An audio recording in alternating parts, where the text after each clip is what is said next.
This is the One Verse Podcast, where we liberate Scripture from religion one verse at a time.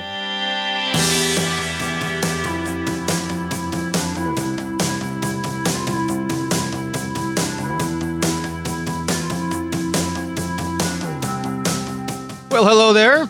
Welcome back to another episode of the One Verse Podcast. I'm your teacher, Jeremy Myers. Listen, now I'm going to give you a little introduction to a way of reading various texts out of the New Testament, especially the letters of Paul, that is going to be extremely helpful for you. A lot of the words and ideas that we sometimes read in Paul and in the book of James, we'll be looking at an example out of James chapter 2, the famous faith versus works passage. A lot of these things that we think are the words of Paul or the words of James are actually the words and ideas that the author is refuting.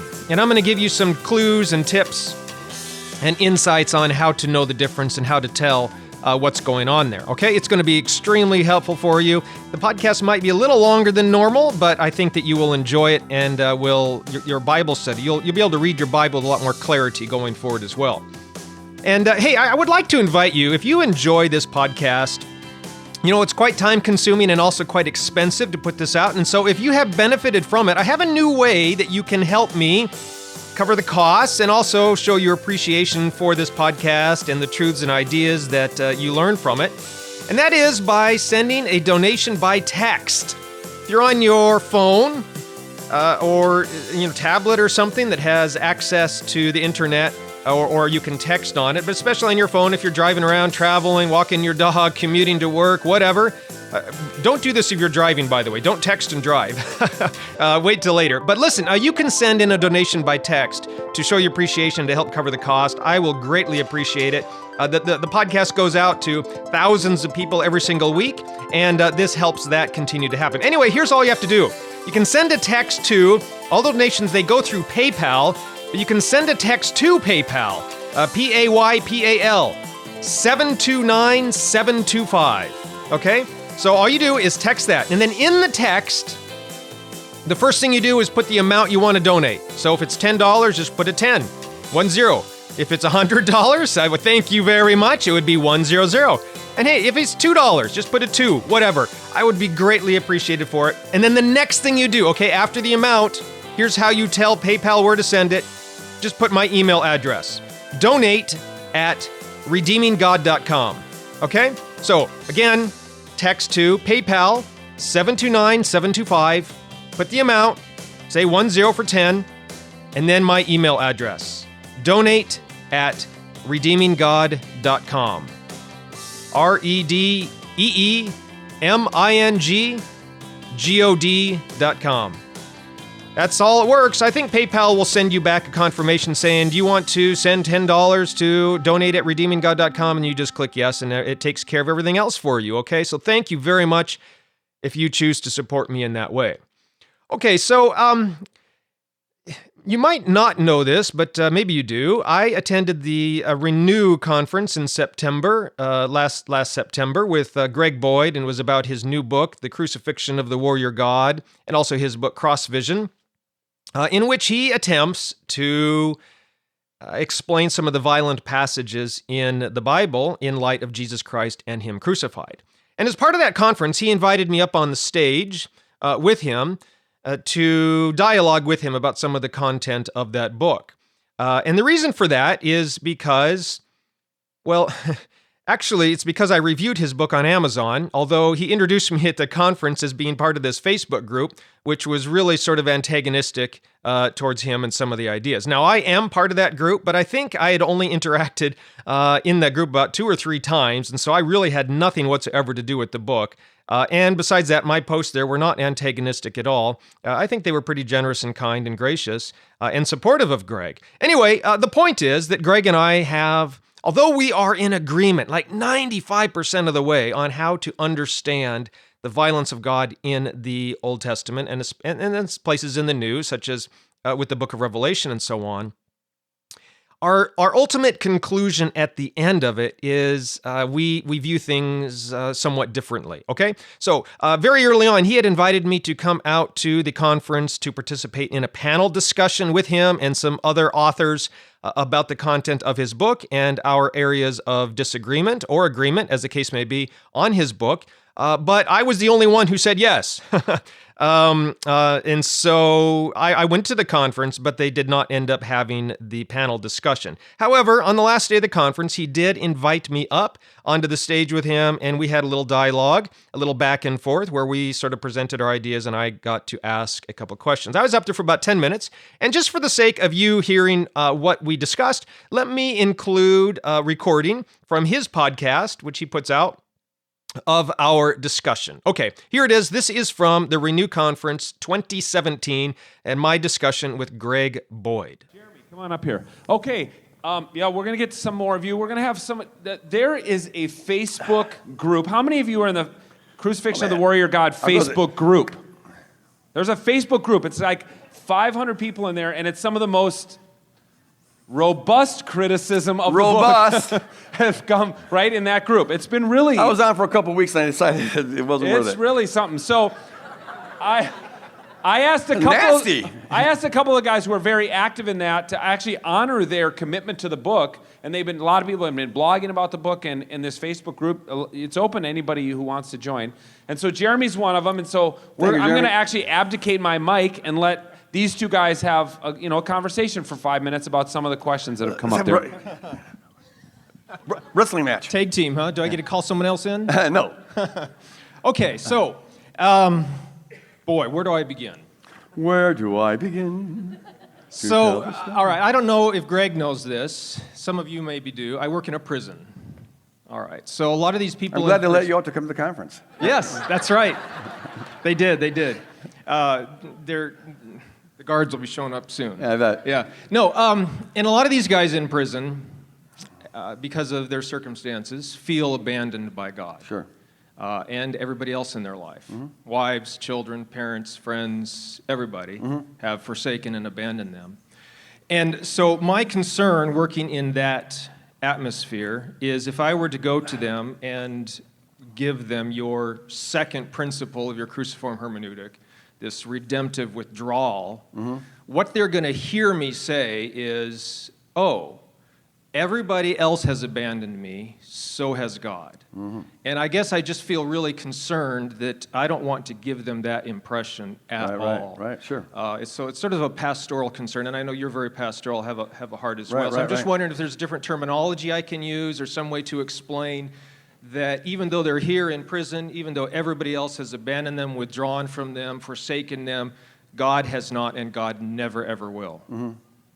I think the major issue there, Jeremy, is the gospel always has to be contextualized. And so you've got to know your people and the categories they think in and the vocabulary they work with. And so this is a matter of adjusting a concept so you're not unnecessarily triggering them. I'm not sure what the particular words you should use, but the major thing I'd say in response to that is, that I'm just talking about revealed judgments that are in the Bible. It's not a theodicy, and you can't generalize this to interpret anyone else's experience. But secondly, and probably more importantly, is that the whole reason why Jesus experienced abandonment, God-forsakenness, is so that we never have to. He stood in our place and bore the consequences of our sin, so that now we are freed to be reconciled to Him. And so what they need to hear is that far from worrying about God abandoning them, they need to know that, no, God stood in their place and experienced abandonment for them, and He tells us He'll never leave us or forsake us. Now, there still are consequences for our actions, as these folks would know as well as anybody, because they're in prison. Right. But that's never about God's love. If to use the analogy I used yesterday, if you smoke for 40 years and get lung cancer, God still loves you profoundly, and His love's never going to abandon you, but you are going to have those consequences. We still are in a world where we experience the natural consequences, and that's not about God getting even or anything. That's just about the world running according to laws. But that's nothing to do with God's love. So would you say that since Jesus You would say Jesus was abandoned by God Well, yes on the and cross? no. Yes and no. Okay. He was delivered over. Right. And so in that sense, he was abandoned. The Father didn't protect him. And he experienced God-forsakenness on the cross as he was on the inside of our curse. But all that was according to God's plan, and so it wasn't an abandonment. Yeah. It was a planned So thing. nobody today since the cross, God would never, ever withdraw from anybody since. Well, I can't say crucifixion. that. It may be that there's times where just like we have to sometimes let people go to experience the consequences of their sin. God may do that. I can't say that He doesn't, but that's nothing to do with His love. In fact, it's done out of love. But what I wouldn't do is now think that I'm in a position where I can now interpret people's experience for that, because the one thing I do know is that people have free will, and our actions have impact on others, and that usually is adequate to explain things. And as I interpret Jesus in Luke 13, we're not allowed to pretend like we know more than that. Right. Yeah, I guess and that's the concern. I mean, it would be one thing for me to say this happened to Jesus, it can never happen to anybody else. He was, this is where you get into the whole substitutionary atonement thing. He was our substitute in that sense, and I know you don't believe that, and I'm not saying you do. But if I were to say that, if I were to get up and preach to somebody and say, I can't say it's happening to you, but it's possible it might happen, I guarantee you everyone in the audience is going to think, oh, it did happen to me. I have been abandoned. God has withdrawn from me. He hates me because of what I've done. See, So now I have a whole different sermon to preach. So I got to overcome just there, you that. equated withdrawal as hatred, and They I'm did, saying, yeah. yeah. They did. So that's the point that needs to always be emphasized. I mean, Jeremy, at the very least, look at if you get drunk and go out driving, God let you do that, right? Just in terms of giving you free will, and he's not going to lobotomize you so you don't do that. And so, just in that sense, he's sort of like, well, I gotta let you. But that has nothing to do with his love. Right. So I guess what I would say, and this is what I've argued online, yes, God loves us. And I would teach this to the guys I work with. God loves you unconditionally, forever and ever, without end. And yes, there's free will. I 100% agree with that. But then what I would say is, because of free will, we do make our own choices. Right. All right, smoke, cancer, get drunk, drive, whatever. And when that happens, rather than God withdrawing from us out of love, I would say He goes with us out of love. And so that way I could tell them that when you're experiencing suffering and pain and abandonment from other people, the one person who is there with you, I will never leave you or forsake you, God says, is God. I totally agree with that. As revealed in Jesus. And for your audience, that's maybe for most audience, that's what needs to be. In fact, for everyone, that needs to be emphasized, that God's with you. But if we're talking theology, it's not, I don't know if you'd agree with this or not, but is it inconceivable that God is involved in your life trying to influence you not to do this? But if your heart gets hard and you're settled on this, that God has to say, okay, I'm not going to influence you not to anymore. I'm going to let you do that. Romans 1, this is, we're just theologizing Romans 1. God gave them over to reprobate mind. I can't say that God doesn't do that now. I have a different view of Romans 1 than that, but that's a whole different subject. All right. Douglas Campbell, Deliverance of God. Read that book. All right. There's another book for you to read. That will save me. All right. He's a student of I NT. always give people the right to be wrong if they want to be. Yes. I tried to influence you, but now I'll let you go. He's a student of NT Wright. But no, hey, thanks, Jeremy. Yeah. I appreciate your pastoral's heart, and that's an important word. Right. Okay, thank you. Thanks. Jeremy, thank you. Thank you so much. Thanks, bro. Okay, so some people have heard that discussion. Some people were there at the conference. Other people subscribed to Greg Boyd's podcast, and they heard that interaction between Greg Boyd and myself. And so they have contacted me, written to me, emailed me. In my discipleship group, we've had a discussion about it as well.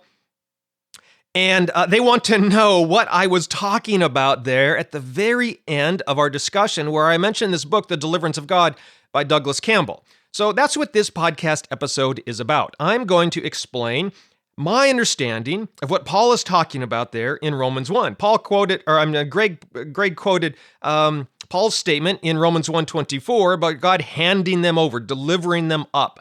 Okay, and he thinks, and so I said, well, I have a different view on that. I believe that something else is going on. And so in this podcast episode, I want to explain to you what that something else is. And to do that, I want to begin with asking you a question. If you were writing a letter or a book or something, and you had no quote marks, you could not use quote mark punctuation to indicate that you were quoting somebody else, what would you do? How would you indicate that you were quoting somebody? Consider the following example, okay? Gary said, "I love elephants." All right, so you might use the word said, right? So there's a guy named Gary, and he said, "I love elephants." Now, notice, though, that without quote marks, if you think about this, Gary said, "I love elephants," there would be a little lack of clarity in that sentence, right? You could understand that sentence to be Gary saying that he loves elephants, right? Gary said, quote, "I love elephants," end quote, in which case Gary is making the claim that he loves elephants. However, without the quote marks, you could also read it to say, Gary said, "I love elephants." In other words, Gary is saying that Jeremy, loves elephants. Now, you wouldn't put the quote marks in there necessarily, because that is not exactly what Gary would have said. Gary would have said, "Jeremy loves elephants." But again, if there's no quote marks in what I wrote, Gary said, "I love elephants," then you don't really know. There's some ambiguity in what exactly it was that Gary said. All right? So you can sort of see how important quote marks are. It gets trickier than that, though. What if there's an ongoing dialogue, a back and forth exchange between two or more people? All right? And I have to record in my letter or my book or whatever, my article, my blog post, what one person says. Now imagine how difficult this gets without quote marks. All right? Here's an example. Gary said, "I love elephants." Tom said, "I love them too." But I said both of them are wrong. All right, so again, we have even more ambiguity on what exactly is being said by whom here. Gary said, "I love elephants." All right, so is Gary saying that he loves elephants? Or is Gary saying that Jeremy, love elephants? Okay, without the quote marks, there's some confusion there. And then we have Tom. He comes in, chimes in, and Tom says, "I love them too." Well, again, is Tom saying that he loves elephants? Agreeing with Gary? "Oh, you love elephants? I love them too," Tom says. Or is Tom agreeing with Gary's opinion that Jeremy loves elephants? Tom said, "I love them too." Is Tom saying, "Yeah, Jeremy does love elephants"? All right, and then at the third line of dialogue, "But I said both of them are wrong." Well, in that case, am I saying, "No, Gary and Tom, neither one of you loves elephants"? Or am I saying, "No, Gary and Tom, Jeremy, don't love elephants"? Anyway, I hope you sort of followed all that, but the point is, it's very difficult to write dialogue or to quote somebody if you don't have quote marks. All right? Now, with that in mind, let me give you one other quote. And I'm not going to use the word said. I'm not going to use quote marks. I'm not going to say quote, unquote. Nevertheless, I can almost guarantee you will recognize that I am quoting somebody, and you will recognize exactly what the quote is. Here it is. "That's one small step for a man, one giant leap for mankind." Now, do you know who said that? Do you know the context in which it was said? Of course you do. I mean, at least I hope you do. I didn't use quote marks, and I didn't have to use the word said, right? So-and-so said, "That's one small step for a man, one giant..." And by the way, you might say, no, Jeremy, you misquoted it. The word isn't in there. Well, actually, the person who said it claims that he put the word in there. One small step for a man, one giant leap for mankind.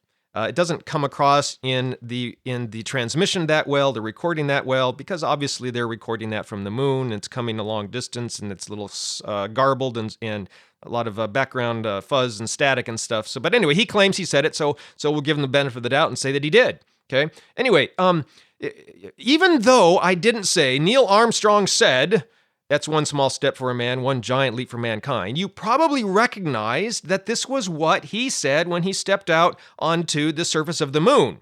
back at the first lunar landing. Okay? And you might have recognized who said it, the context of what was said. And I didn't have to say, Neil Armstrong said, quote, okay? It's such a famous quote that you recognized it instantly, hopefully, and maybe you even had some questions about what exactly was said, but nevertheless, you understand who said it and the context in which it was said, okay? Now, take all this that you've learned about quote marks and easily recognized quotations, and think back to the early church, the days of the early church, when Paul is writing letters to the various churches he had planted.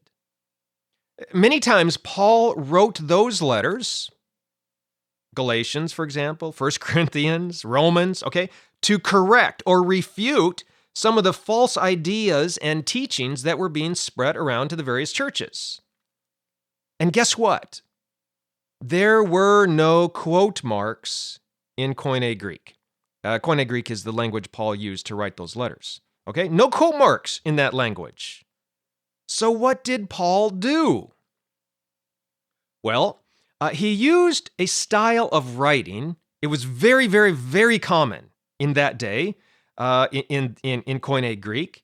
And not just Paul used it. In a little bit, we're going to look at some examples from Paul. We're also going to see an example from James. But you can find it in all sorts of secular letters outside of the Bible as well, examples of it everywhere. Anyway, today, modern scholars have called this form of writing, they've called it Epistolary Diatribe. Okay, it's a fancy way of saying, all right, there was a letter that was written. That's epistolary. Okay, epistle means letter. So there's a letter that was written. And it's a diatribe. So it's a dialogue in which the person writing the letter is trying to refute or disprove the ideas or teachings of somebody else. Okay? So that's what epistolary diatribe means. Okay? The person writing the letter, epistle, is dialoguing to refute, diatribe, somebody else. All right? It was very common in Paul's day, in the days of the early church.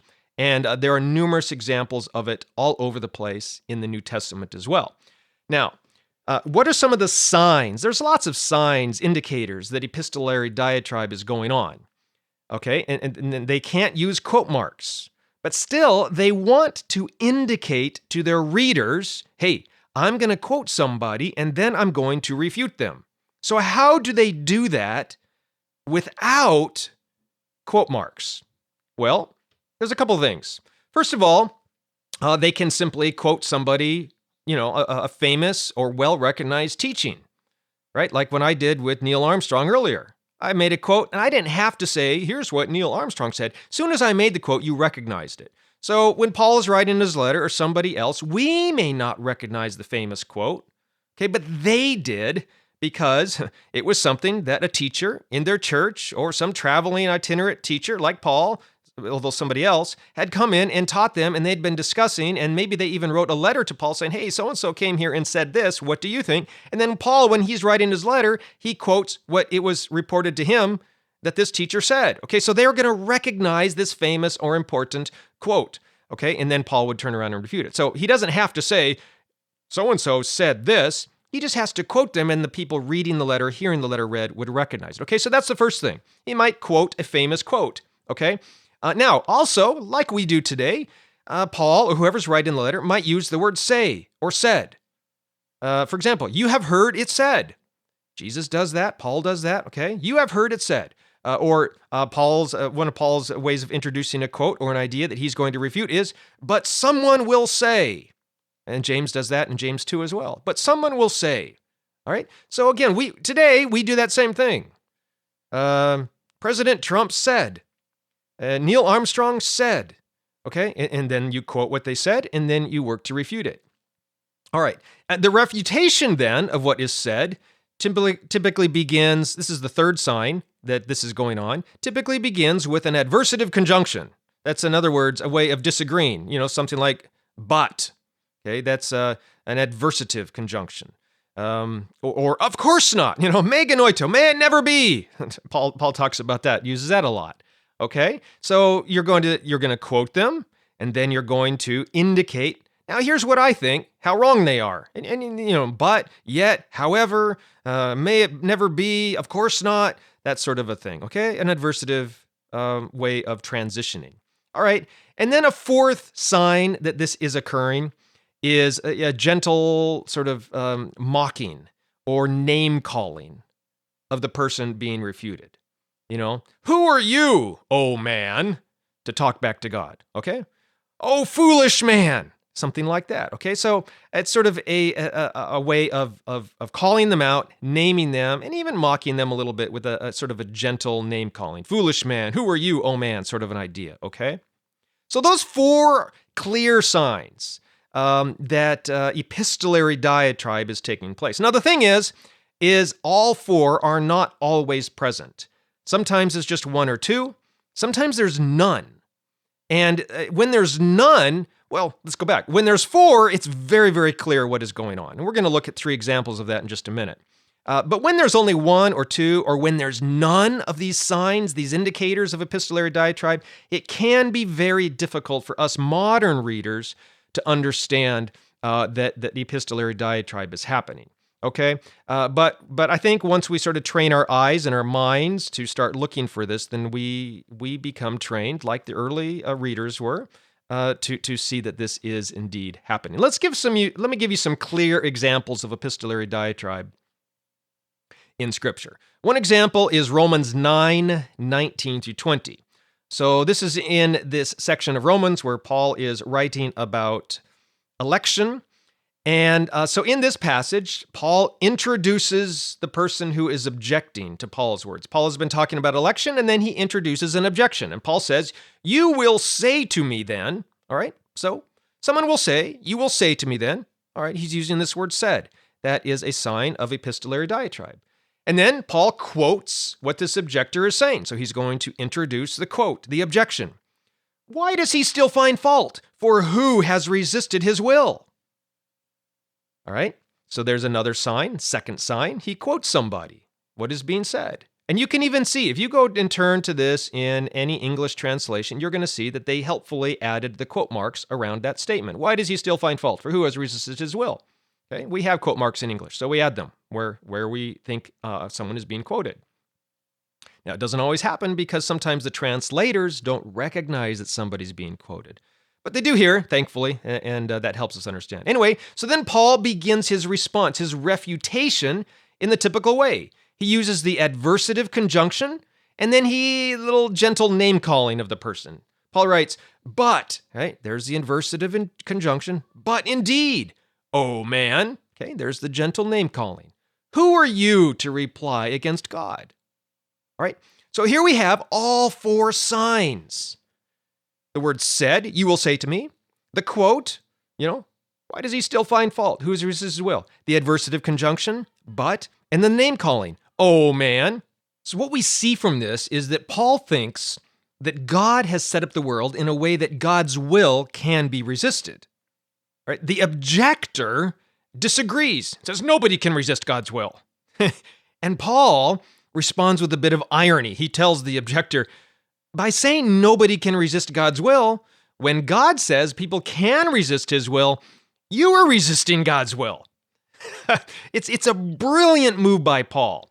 And if you want to read more about this, by the way, I write more about it in my book, The Rejustification of God, and it looks at this entire passage in more detail. Okay, another text where we see this epistolary diatribe is 1 Corinthians 15, 35-36. And Paul's letter to the Corinthians, by the way, is full of epistolary diatribe, all right? He has heard some rumors, and someone came and reported to him about some of the things that are being taught, some of the things that are being done in Corinth, and then also they wrote some letters to him with some questions. And so he responds to what he's heard, he responds to what is being taught, and he responds to the letter they wrote. And in his letter, 1 Corinthians, he quotes some of what he has heard and some of what he is reading in their letter. All right, and so he responds to these things. So in 1 Corinthians 15, we have one clear example of this. Okay, here he's talking about the resurrection. There are questions about the resurrection. And so he introduces the quote from another teacher in Corinth by writing in 1 Corinthians 15:35, but someone will say. All right, very clear sign that Paul is going to quote somebody. And then, of course, he quotes what they are saying. How are the dead raised up? And with what body do they come? All right, so the objection is, oh, Paul, you're talking about the resurrection. Explain it to us more, Paul. All right, how does it work, right? How is it going to happen? And what's their body look like? Come on, Paul, explain it to us more. The objectors is saying the resurrection is foolish unless we can understand how it works and what our new bodies will be like, which is just sort of dumb. You don't have to understand it all to know that it does happen. All right, and so Paul, he sets out to refute this objection. And what does he do? Well, he uses a little gentle name calling. He introduces his refutation with the words, foolish one. All right? Not horribly mean. He's just saying, that's foolish. Oh, you foolish one.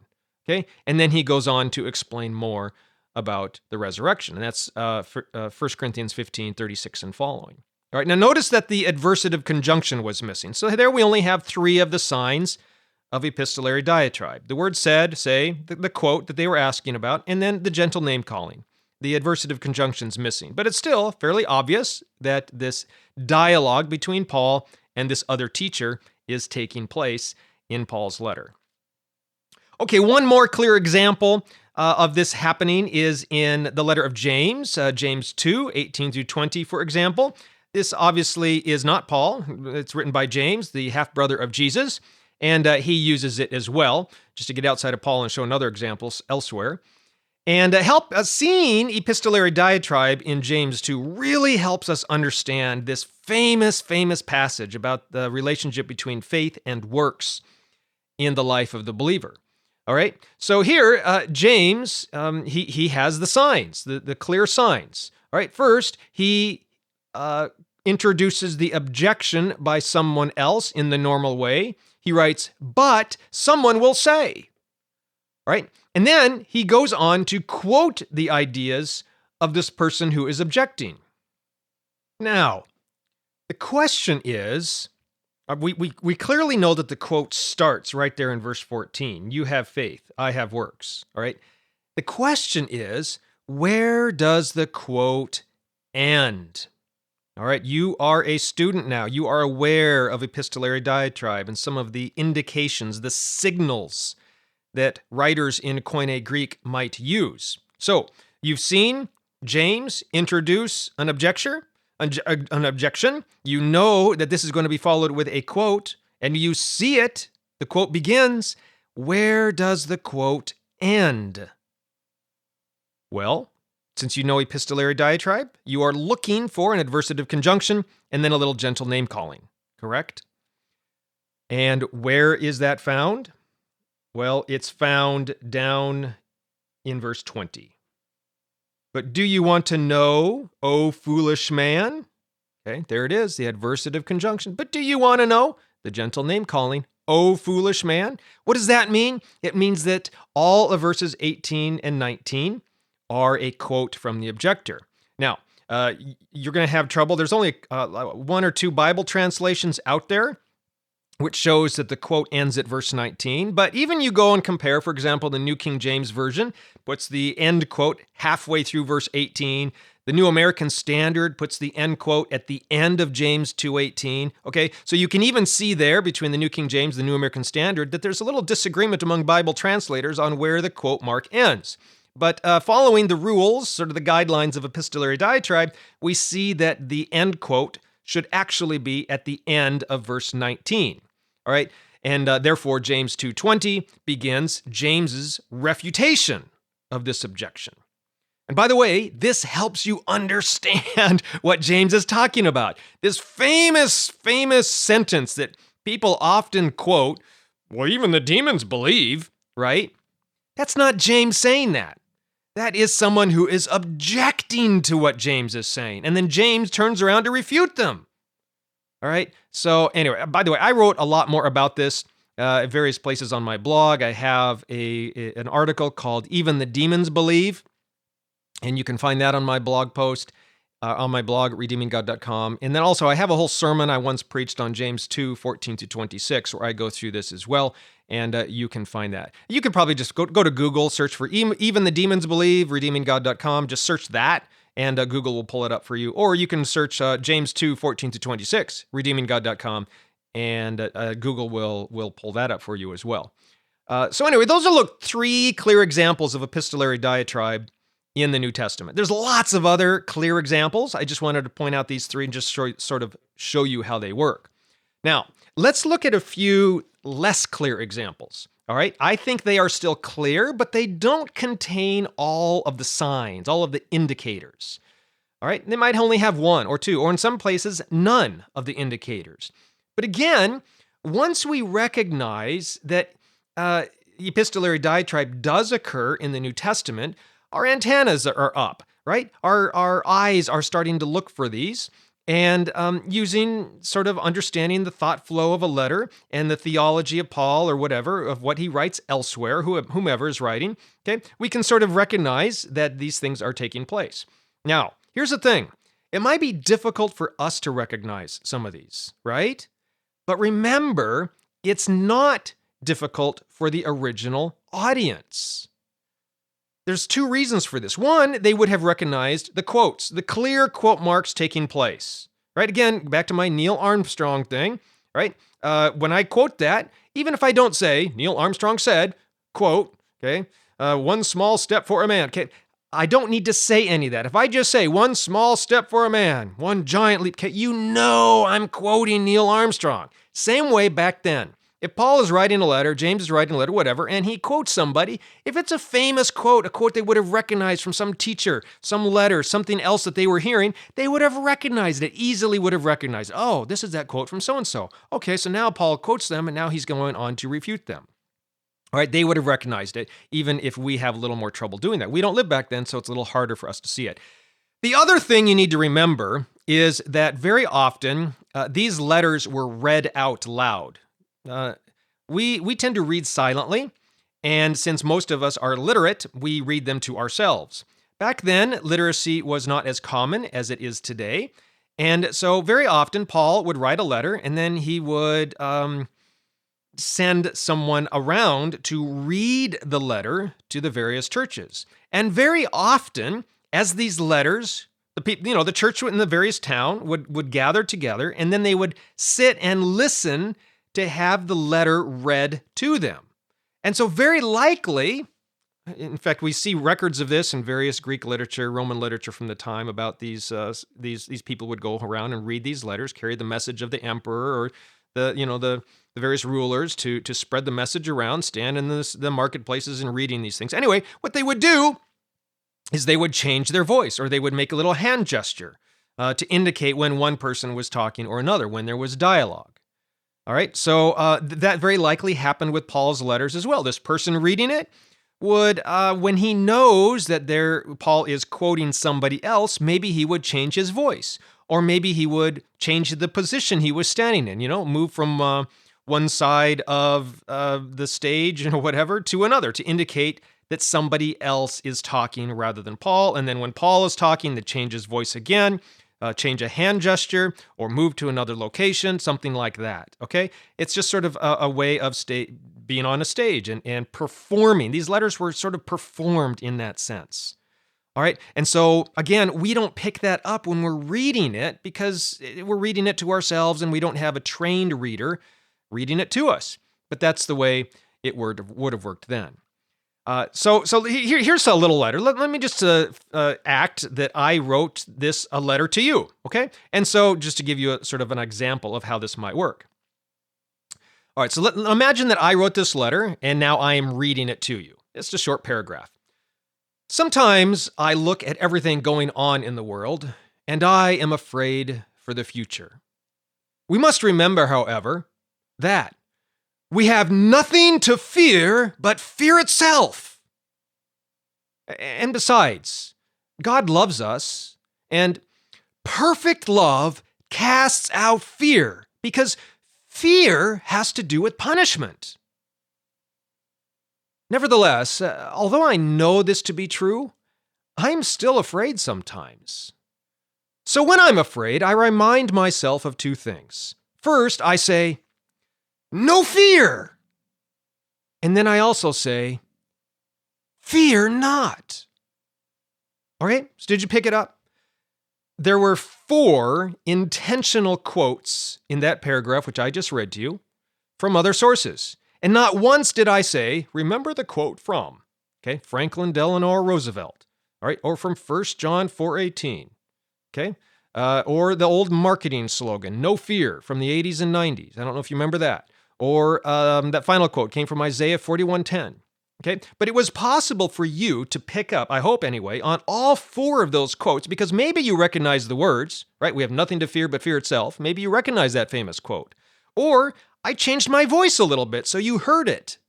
All right, and so using those 2 techniques, using famous quotes and changing my voice. Now, if I was in front of you, I actually would have raised my hand, maybe even put quote marks up, or I would have changed position that I was standing, again, to indicate visually that I was quoting somebody else rather than my own words. I believe that that happened as these letters were read to the various churches as they circulated around, okay? So anyway, with all that in mind, let me give you a few more possible examples of where epistolary diatribe is taking place. Romans 1:18-32.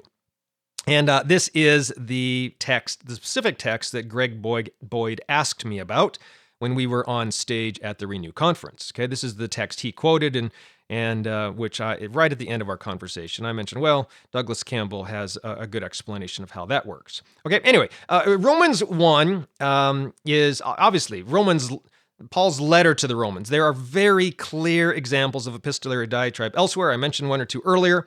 Romans 1:18-32, I believe, is where Paul introduces the main ideas, the main teachings of a religious, legalistic teacher that Paul is going to refute in the rest of his letter. And it's a long explanation, Romans 1:18-32, but it's a summary of what this other teacher is saying, right? And this is extremely significant because in Paul's letter to the Romans, he does talk about wrath occasionally, but here at the beginning, the wrath of God. This is the only time where wrath is clearly attributed to God.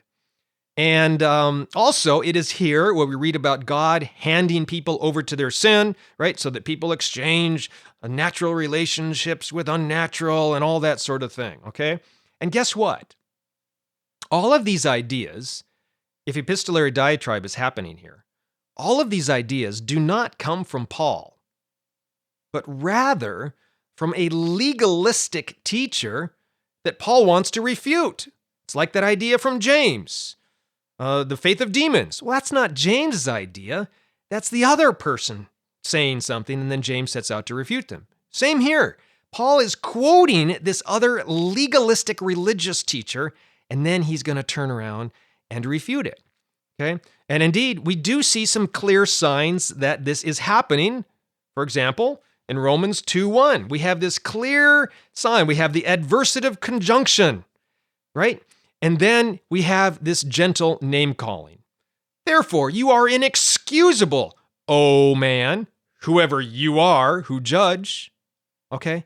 So there we see this clear sign. Paul's saying there, no quote marks in the original, okay? He's saying, okay, I'm done quoting that teacher, at least for now. He goes back to quoting a little later, like in Romans chapter 3, and there's some dialogue back and forth between them, which again, they would have picked up at. Anyway, Romans 2:1 indicates that Paul is now picking back up.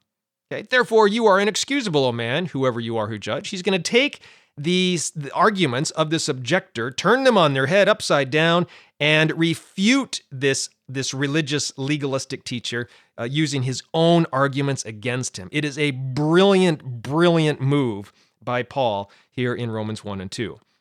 All right, by the way, I have some articles linked to. You can search Google for Epistolary Diatribe, redeeminggod.com, and you will find some links, which I have. You'll find my article on this, which is based on this podcast. This podcast is based on my article. And there's some links in there which show you how to read Romans 1, 2, 3, and 4 in this dialogue form, okay? Again, and a lot of that's based on Douglas Campbell's book, The Deliverance of God. By the way, it's a very expensive book. It's like $55 on Amazon. If you want to get it, it's a bit of change, a bunch of money to buy the book. I get that. And besides that, it's very, very technical. So I don't recommend everybody reading it. But if you are If you like digging through the Greek and some of this background information and like wading through long technical scholarly arguments on some of this, that's a great book to start off with, and it presents all of this stuff in more detail, exhaustive detail. The thing is 1,200 pages long in very fine print, very small print. So it's a big book, but worth reading if you want to research more of this, and he talks about all these passages as well. Romans 3 is another example. Okay, I'm not going to get into it, but verses 1 through 9 show some of this back and forth dialogue, and then near the end of the chapter, 27 to 31, okay, again, more back and forth dialogue. It's sort of hard for you and I as we read that to piece together which parts are Paul, which parts are these other teachers. But again, I think the person reading this letter to the church in Rome would have changed their voices, changed their position, used some hand gestures, and so on, to indicate when the false teacher, or when this religious legalistic teacher, not a false teacher exactly, but this legalistic teacher was talking, and when Paul was refuting him. All right. And besides that, the people in Rome would have recognized the words and ideas of this legalistic teacher.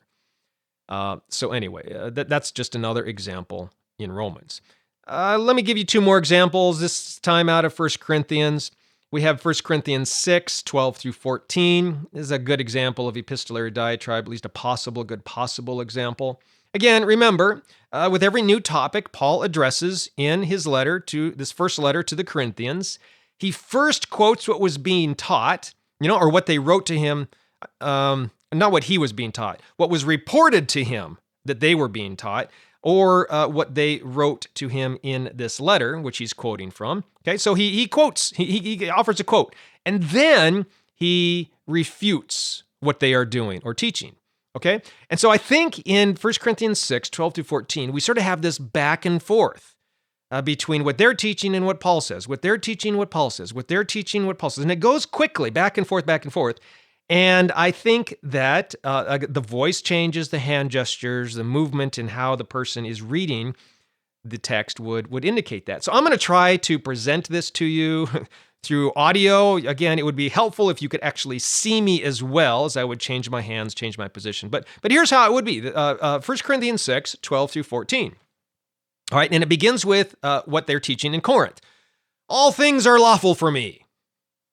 And then Paul would say, but all things are not helpful. Okay, back to Corinth. All things are lawful for me. Okay, see how it's repeated twice? This is what they were teaching. All things are lawful. All right, and Paul is objecting. Okay, not all things are helpful. And now then after the second time, all things are lawful for me, Paul says, but I will not be brought under the power of anything. Food for the stomach and stomach for food. Okay, that's apparently what the Corinthians were teaching. Okay, why would God give us a stomach? Why would God give us food if he didn't want us to eat everything? Okay, they were struggling with some gluttony issues there. All right, and Paul says, but God will destroy both it and them. Okay, both the stomach and food. God's going to destroy it. Okay, and then Paul goes on. He takes from this. Now, the Corinthians were extrapolating from this, the stomach and food. They were basing some arguments off of that to also sexual issues, sexual organs. Why would God give us these organs if he didn't want us to use them? Okay, a similar argument that some people make today. And so Paul also, he makes this leap from the food and stomach to sexual immorality. He says, now the body is not for sexual immorality, but for the Lord, and the Lord for the body. And God both raised up the Lord and will also raise us up by his power. He's giving a little foreshadowing of the discussion on resurrection that he's going to have in 1 Corinthians 15. Okay, it's just an example there.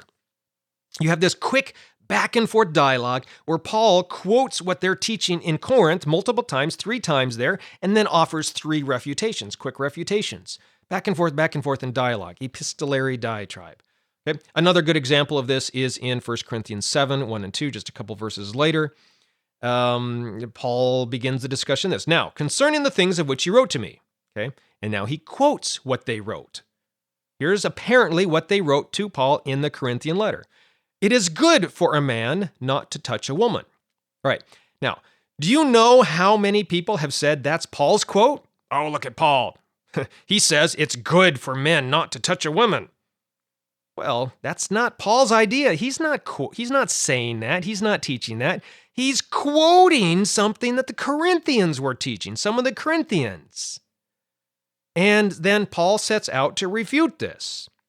In 1 Corinthians 7:2. He cautions against this. He says, nevertheless, because of sexual immorality, there's nevertheless, there's that adversative conjunction, which indicates, that Paul's going to refute them. Nevertheless, because of sexual immorality, let each man have his own wife, and let each woman have her own husband. All right, that's Paul's advice. Okay? And with good, sound, wise advice from Paul. It's not Paul who's saying that it's good for a man not to touch a woman. That's the Corinthians who were saying that, and Paul is cautioning them against such practices. And he goes on in the rest of chapter 7, following verses of chapter 7, to explain why he believes that. Okay, so look, I could go on and on and on about this. I just gave you a few examples in this podcast to explain epistolary diatribe to you. And again, if you want to read more, I do have some links in the article that I pulled this podcast from. Just search for Epistolary Diatribes in the letter of Paul, and that will get you to my article where I have some links. And also, if you really want to dive deep, get that book, The Deliverance of God, by Douglas Campbell. Okay, so anyway, all of this, I hope, helps you in your reading and study of Scripture. It also is sort of a long explanation for what I did not get to explain when I was on stage at the Renew Conference with Greg Boyd back in September of 2017. But I think that it makes a whole lot of sense. We do see clear examples of this all over the place in Scripture, and therefore I think it helps in other passages, such as the one Greg Boyd quoted. And I believe something else is going on there, which is this epistolary diatribe. Paul is quoting someone who disagrees with Paul. Those are not Paul's ideas. Okay? And this is important because Paul believes, as I believe, that Jesus fully reveals God to us. God does not hand you over to Satan. Okay? He does not deliver you up to your sin. Instead, as we see in Jesus, he goes with us into the mess of sin. That's what the incarnation is all about. That's what the crucifixion is all about. What we see in Jesus Christ from first to last is that God always forgives, only loves, and will never, ever leave us or forsake us. He promised, and I believe it, that he will be with us even until the end of the age. That's why this is so important and why we need to understand passages like Romans 1 and what is actually going on there. Okay? Never ever feel that you've been abandoned, forsaken, rejected by God, that he has handed you over, turned you over to somebody else, to the destroyer, okay, because of some sin in your life. God doesn't do that. Like Jesus, he's with us forever, walking by our side, protecting us, watching over us. I hope that makes a whole lot of sense. I hope you've been encouraged and have also benefited from this in your own Bible study and research. And hey, listen, if you would like to support this podcast and what I'm doing here, trying to spread this sort of teaching around the world, remember, I have this new way. You can text in a donation. Just text it to PayPal, PayPal, 729-725, right? Just text two things. One, the amount you want to donate, 5, 10, 50, $100 even. And then also where the donation should go to, which is to my email address associated with PayPal. And that is donate@redeeminggod.com. All right, thank you so much if you choose to support me in that way. I really, really appreciate it. Thank you for listening, and we'll see you next time as we look at another difficult text from the Bible and how to understand it in light of Jesus Christ and him crucified.